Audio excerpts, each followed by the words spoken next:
Muraho neza nshuti zanjye, murakaza neza kuri channel yacu. Hano twigira hamwe igifaransa ku bantu bagitangira kukivuga. Ntugire ikibazo nubwo utari warigeze kugikoresha, tuzagenda buhoro buhoro dukoresha amagambo yoroshye akoreshwa mu buzima bwacu busanzwe bwa buri munsi. Tangira uyu munsi ukore subscribe kugira ngo ibindi bintu bitazagucika. Uyu munsi tugiye kurebera hamwe dialogue y'umukozi usaba ikiruhuko, icyo bita konji. Umukozi bamwita employé, izina rye hano ryitwa Jean.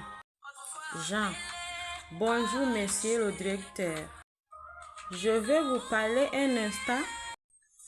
Bivuga ngo mwaramutse bwana directeur, nshobora kukuvugisha akanya gato?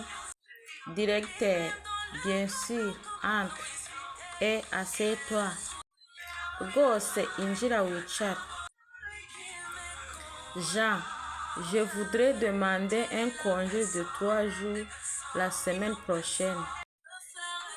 Nashakaga gusaba ikiruhuko cy'iminsi 3 mu cyumweru gitaha.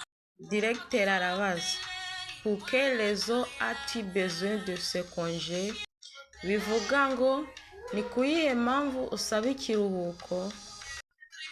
C'est pour des raisons familiales, je dois aider mes parents. Ni ku mpamvu z'umuryango, ngomba gufasha ababyeyi banjye. Directeur arongera aramubaza: tu as organisé ton travail pour cette période? Bivuga ngo ese wamaze gutegura akazi kawe ko muri iyo minsi? Jean: oui, mes collègues vont me remplacer. Bivuga ngo yego, bagenzi banjye bazansimbura. Directeur: parfait, tu peux prendre ces 3 jours. Ni byiza cyane, nkwemereye gufata iyo minsi 3. Jean aramushimira: merci beaucoup monsieur le directeur. Murakoze cyane bwana directeur. Dialogue ya kabiri: umukozi arasaba kuzamurwa mu ntera, byo bita promotion. Umukozi yitwa Ariane: bonjour monsieur le directeur, puis-je vous parler de ma situation professionnelle? Mwaramutse bwana directeur, nshobora kubaganiriza ku bijyanye n'umwanya wanjye w'akazi? Directeur: bien sûr Ariane, je t'écoute. Rwose Ariane, ndakumva. Ariane: cela fait 2 ans que je travaille ici et j'aimerais évoluer. Maze imyaka 2 nkora hano, none nifuza kumuzamurwa mu ntera. Directeur: à quel poste aimerais-tu postuler? Bivuga ngo kuwuhe mwanya wifuza kuzamukiraho? Ariane: chef d'équipe au département marketing.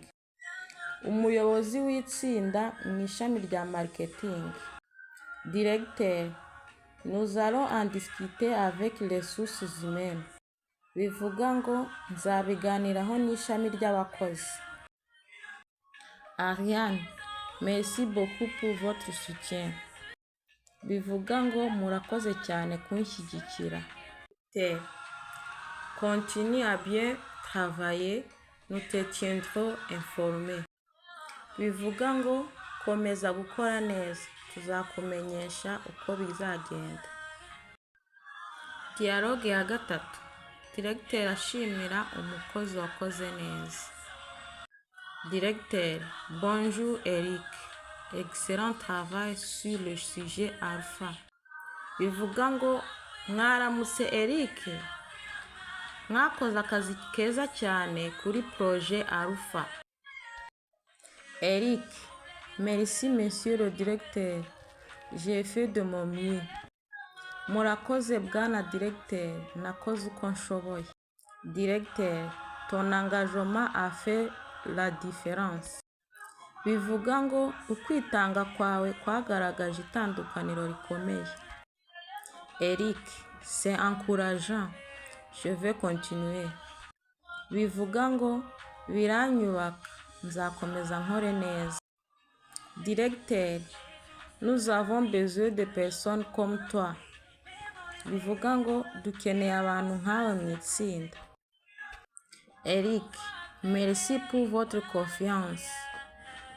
Bivuga ngo murakoze kunyizera. Directeur, tu le mérites. Bonne journée. Bivuga ngo urabikwiye rwose. Ugire umunsi mwiza. Niba hari icyo iyi video iri kugufasha, kora like, subscribe na comment. Mwakoze kubana natwe, naho ubutaha. Ciao.